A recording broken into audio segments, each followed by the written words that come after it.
A man from Vermont was arrested for possession of a large-capacity firearm in Holyoke.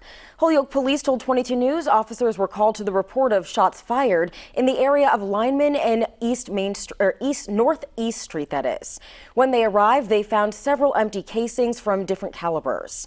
Police arrested the suspect, 33-year-old Alson Merrow of Bennington, Vermont. He's facing several charges, including trafficking in cocaine and possession of a large-capacity firearm.